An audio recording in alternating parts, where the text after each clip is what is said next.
और इस समय हमारे साथ एक्सक्लूसिव बातचीत करने के लिए मौजूद है केंद्रीय मंत्री हरदीप सिंह पुरी। पुरी साहब, आपका अभिनंदन है न्यूज 18 पर। मेरा पहला और सीधा सवाल है, G20 की शानदार सफलता के बाद आप इसको किस तरह से आंकते हैं? क्योंकि विपक्ष के नेता तो बहुत कुछ कह रहे हैं, लेकिन क्योंकि आप खुद एक डिप्लोमेट रह चुके हैं, आपका एक बैकग्राउंड उस तरह का है, तो मैं जानना चाहता हूं आम जनता के लिए, जो करोड़ों जनता इस समय आपको टेलीविजन स्क्रीन के माध्यम से देख रही है, दो बड़ी चीजें जो इस G20 में हुई है जिस पे भारतवासियों को, देशवासियों को गर्व होना चाहिए। नमस्कार, बहुत बहुत आपका धन्यवाद। आपने मुझे अपने इस कार्यक्रम में शामिल किया और आपके माध्यम से मुझे कुछ बातें रखने का मौका मिल रहा है जी। पहली बात तो G20 की सफलता ये सिर्फ विदेश मंत्रालय के लिए या किसी और मंत्रालय के लिए सफलता नहीं है, ये भारत देश के लिए है और भारत के आम नागरिक के लिए है। आप इसको किसी भी तरीके से देखिए, अगर जेंडर एम्पावरमेंट पे बात होती है और इंटरनेशनल कंसेंसस इस प्लूरिलैटरल ऑर्गेनाइजेशन में मिलता है, तो भारत की सारी महिलाओं के लिए और महिला सशक्तिकरण के लिए इसमें फायदा है। अगर बायोफ्यूल अलायंस बनती है और बन गई है, जिसमें 19 देश शामिल है, जिसमें 12 इंटरनेशनल ऑर्गेनाइजेशन शामिल है, उसमें अगर हम 1% सस्टेनेबल एविएशन फ्यूल करते हैं, बनाते हैं, तो उसमें 5 लाख हमारे किसानों को डायरेक्ट बेनिफिट मिलता है।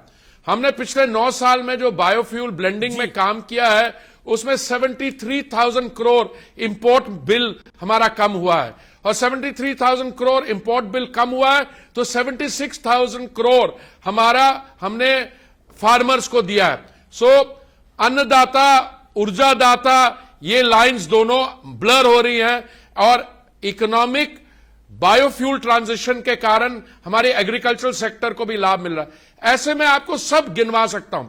दिस वाज सुई जेनरिस, वन ऑफ ए काइंड, और मैं समझता हूं इसकी चर्चा, इसकी प्रेज सिर्फ अभी बाकी देशों से नहीं आ रही, चीन से आ रही है, Argentina, Brazil, United states, UK, but जो प्रैक्टिशनर्स हैं, मैं सिर्फ स्टूडेंट्स ऑफ इंटरनेशनल रिलेशंस की बात नहीं कर रहा हूं, जो जेंडर एम्पावरमेंट पे काम करते हैं, जो टेररिज्म पे काम करते हैं, दे ऑल वेलकम दिस। नहीं, आप प्रशंसा देख रहे हैं। हालांकि शशि थरूर ने भी प्रशंसा करी है। उन्होंने बोला जहां क्रेडिट देना चाहिए वहां क्रेडिट मिलना चाहिए, सरकार ने बेहतरीन काम किया है G20 के अंदर।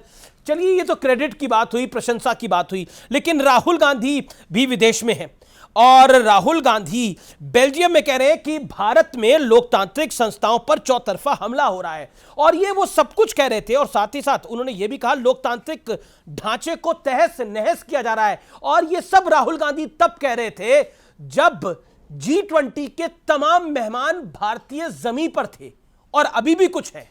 तो why can't you make Rahul Gandhi happy? देखिए जी, राहुल गांधी जी का जो बयान है, मैंने जो पढ़ा, मुझे तो बहुत हैरानगी हुई।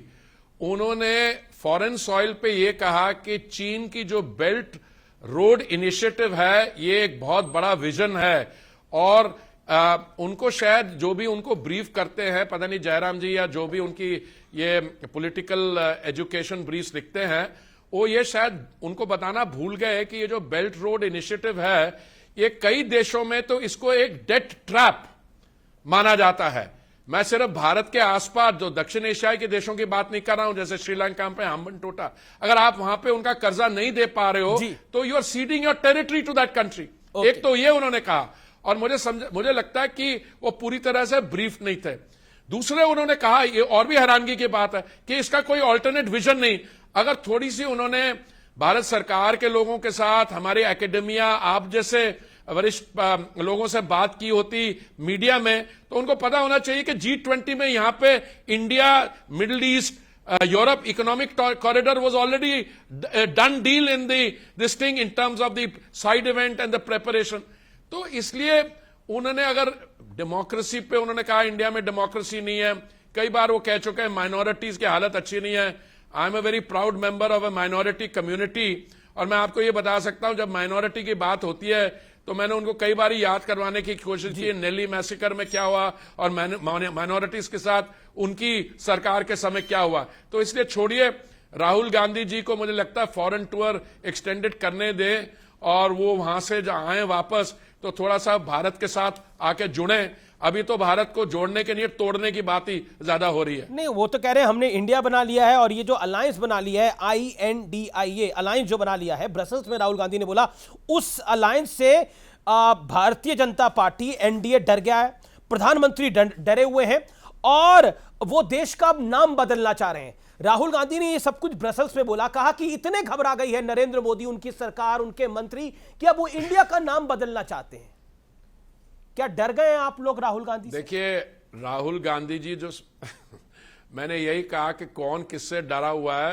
राहुल गांधी जी के वो एक लीडर हैं, शायद अधीर जी, उन्होंने थोड़ी नाराजगी पेश की कि ममता जी क्यों डिनर पे आई, पर ममता जी के अलावा नीतीश बाबू भी थे डिनर पे हिमाचल के माननीय मुख्यमंत्री सुकू जी भी थे, वहां पे स्टालिन जी भी थे, वहां पे झारखंड के मुख्यमंत्री भी थे। और मुझे तो वहां पे एटमॉस्फेरिक्स को ऐसे जो राहुल गांधी जी कह रहे हैं और वैसी कोई बात लगी नहीं। लेकिन वो शायद उनको पता नहीं क्या रिपोर्ट मिली है। इस समय हमारे केजरीवाल जी थोड़े व्यस्त हैं। केजरीवाल जी थोड़ा पंजाब और दिल्ली में कांग्रेस के साथ अलायंस होगी या नहीं होगी उस पर चिंता कर रहे हैं। ममता जी ने तो कह दिया कि वेस्ट बंगाल में तो CPIM के साथ कुछ नहीं होता। और जहां तक नाम बदलने की बात है, आप हमारा संविधान खोलिए, पहले पेज में लिखा इंडिया दैट इज भारत। लेकिन तो मैं समझ नहीं था कौन क्या बदल रहा है। पहले जब प्रधानमंत्री G20 की बैठक में जाते थे या फिर जहां पर भी होती थी वहां इंडिया लिखा जाता था, इस बार भारत लिखा हुआ है। दूसरी बात, president of Bharat invites you, prime minister of Bharat interchangeable है, इंडिया चेंजेबल है। अब जो माहौल है वो भारत का है और भारत अगर अब ये तो नहीं कि इंडिया नहीं होगा, आप रिप्रेजेंटेटिव ऑफ इंडिया कहीं कहें तो इसमें कोई आपत्ति नहीं होगी, पर भारत होगा। हम बड़े गर्व के साथ कह रहे हैं हम भारतीय जो स्थायी प्रतिनिधि होगा UN में, वहां पे भारत लिखा जाएगा तो बहुत खुशी और गर्व की बात है। एक चीज जो कि सवाल जरूर बनता है वो ये है कि बीते कुछ दिनों में पॉलिटिकल रंजिशें बहुत बड़ी हैं और कांग्रेस का कहना है कि इस G20 के डिनर में इनवाइट नहीं गया मल्लिकार्जुन खड़गे को। इसके पीछे कारण क्या था? क्योंकि बाकी पूरा ऑपोजिशन था, कांग्रेस के मुख्यमंत्री भी थे। क्या LOP को बुलाने का कोई कानून होता है, कोई पास्ट ट्रैक रिकॉर्ड है कि LOP को बुलाया जाता है? क्योंकि इतना बड़ा इवेंट तो पहली बार हुआ है इस देश के अंदर G20 जैसा। पहली बात तो मैं जो शशि थरूर जी ने प्रशंसा की है उसका मैं स्वागत करना चाहता हूं। वो भी इंटरनेशनल एक्सपीरियंस उनका काफी है। वो अपनी पढ़ाई के बाद, वो वहां पे अमेरिका में पढ़ने के बाद वो UN में भी रहे, मेरे साथ जिनीवा में भी थे और UN में अंडर सेक्रेटरी जनरल भी बने। उन्होंने इसकी काफी स्वागत किया है G20 का। जहां तक कांग्रेस के रिप्रेजेंटेटिव्स को बुलाएं, ये कॉन्स्टिट्यूशनल इवेंट है। माननीय ये महामहिम ने इसको होस्ट किया है। इसमें चीफ मिनिस्टर सबको बनाया स्टेट्स में, इसमें किसी को छोड़ने का लाद। पर जहां तक निमंत्रण की बात है, आपको याद है लाल किले में from the ramparts of the Red Fort जब 15 अगस्त को खड़गे जी को बुलाया गया तो आप लोगों ने सबने अपना कैमरा उनकी जो खाली कुर्सी थी उस पर फोकस किया। क्यों फोकस किया आपने उस पर? क्योंकि खड़गे जी ने कहा कि मेरी आंख में कोई तकलीफ थी, वो आ नहीं पाए, परिवार का कोई फंक्शन था, चले गए। अगर आप समझते हैं कि उनको इसलिए इन्वाइट करना चाहे कि उनको सेटिस्फैक्शन मिले कि वो उन्होंने मना किया आने को, तो मैं समझता हूं कि ये पॉलिटिकल इमेच्योरिटी है। कांग्रेस के लोग आए, उसमें शामिल हुए, उनके चीफ मिनिस्टर, बाकी I full stop N full stop D full stop IA alliance के चीफ मिनिस्टर्स थे, नीतीश जी थे, मैंने बोला बाकी लीडर्स थे। तो एक it was a very proud moment for India, जहां पे India was being showcased. India means Bharat. मैं फिर कह रहा हूं, वो अपॉस्ट्रोफी और फुल स्टॉप वाला इंडिया नहीं। अच्छा, एक चीज आप कह रहे हैं कि पोस्ट ऑफिस वाला इंडिया नहीं, लेकिन क्या आपको लगता है कि ये भारत का आइडिया भी जब इंडिया का नाम आ गया तब आप लोगों के दिमाग में आया, यानी आप सरकार के मन में आया? ये सवाल लाजमी बनता है। देखिए, ये सब एक्सपोस्ट फैक्टो है। मैं आपको याद कराना चाहता हूं हमारे पर्सनल एक्सपीरियंस। जब हम लोग when we were growing up, जब हम कॉन्स्टिट्यूशन पढ़ रहे थे, मेरी बिटिया है एक, वो मुझे याद कराती है जब मेरे फादर के साथ बात किया करते थे, उस समय भी वो कहते India that is Bharat, that is what was instilled. तो दीज आर टू इंटरचेंजेबल। तो इनको क्या पता, वो कह रहे नहीं हम अपना नाम भारत रख लेंगे तो ये हो जाएगा। इनको गलत फहमी है कि इनके एक्शन से हम कुछ करते हैं। ये अगर कुछ कदम उठाते हैं और भारत के नाम पे अंडर कॉमा सेमीकोलन लगा देते हैं तो पता नहीं what world they are living इन।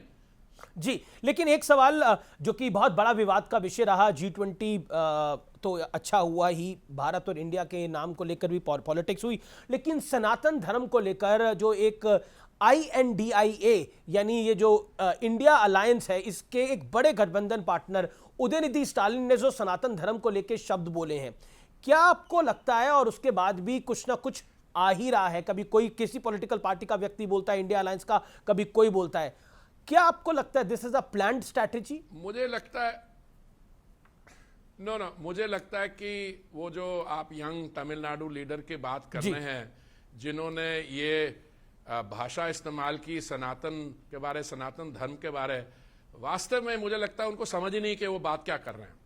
उन्होंने ये बात की, यू सी, ये this is the essence of our civilisation, this is the essence of Hinduism, no this is the essence of India, भारतीय संस्कृति एंड सभ्यता जी, जिसमें सब, दिस इज अ यूनिवर्सैलिटी। और गुरुमूर्ति जी ने बहुत शानदार प्राइमर जो होते हैं ना, जो स्कूल के बच्चों को पढ़ाते हैं, उनको बताया।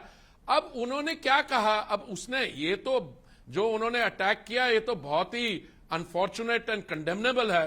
साथ में ये कहा कि जैसे HIV बीमारी होती है, जैसे वो डेंगू होता है और उसको हटाना चाहिए, मलेरिया, कोरोना, बात क्या कर रहे हो? इससे ना ब्रेन डैमेज लगता है मुझे इन लोगों में, वाकई में ब्रेन डैमेज लग रहा है। अब भारतीय सनातन धर्म की बात कर रहे हो आप, साथ में उसको HIV और डेंगू से जो लाइफ थ्रेटनिंग डिजीज है उससे जोड़ रहे हो। मुझे लगता है कि इसका जवाब उनको जनता के सामने देना पड़ेगा हिमश्री। और मुझे और भी लगता है कि उनके लिए आपने देखा कितनी जल्दी बाकी उनकी अलायंस में जो लोग जुड़े हुए हैं उन्होंने कितनी जल्दी बयान देने शुरू किए। लेकिन ऐसा नहीं है कि लेकिन ऐसा नहीं है, मेरे पास कई सारे एग्जांपल है, समय नहीं है। उनके अलायंस पे पहली बार किसी ने बात कही हो, स्वामी प्रसाद मौर्य हैं, JDU के एक नेता हैं, उदयनिधि स्टालिन हैं, राहुल गांधी हिंदुत्व में फर्क करते हैं, उद्धव ठाकरे ने आज का बयान दिया, ये आखिरी सवाल है, उन्होंने बयान दिया है कि राम मंदिर के उद्घाटन के बाद गोधरा जैसे हालात बन सकते हैं, कोई हमला वगैरह हो सकता है, और ये सब कुछ उनका कहना है कि ये केंद्रीय सरकार करवा देगी। देखिए आप ऐसे कुछ व्यक्तियों का नाम ले रहे हो जो अपने आप को, मैं थोड़े अपने शब्द को ध्यान से चुनना चाहता हूं, जो इस फ्रिंज के साथ जोड़ना चाहते हैं, स्वामी प्रसाद मौर्य, इनको बाकी को छोड़िए। और आज जो बयान आया है कि राम मंदिर बनने से कोई कांड हो जाएगा, छोड़िए, मैं पता नहीं उनके पास क्या एविडेंस है। जी, बहुत बहुत शुक्रिया आपका हरदीप पुरी जी, हमारे साथ जुड़ने के लिए, अपनी बात को रखने के लिए, थैंक यू सो मच।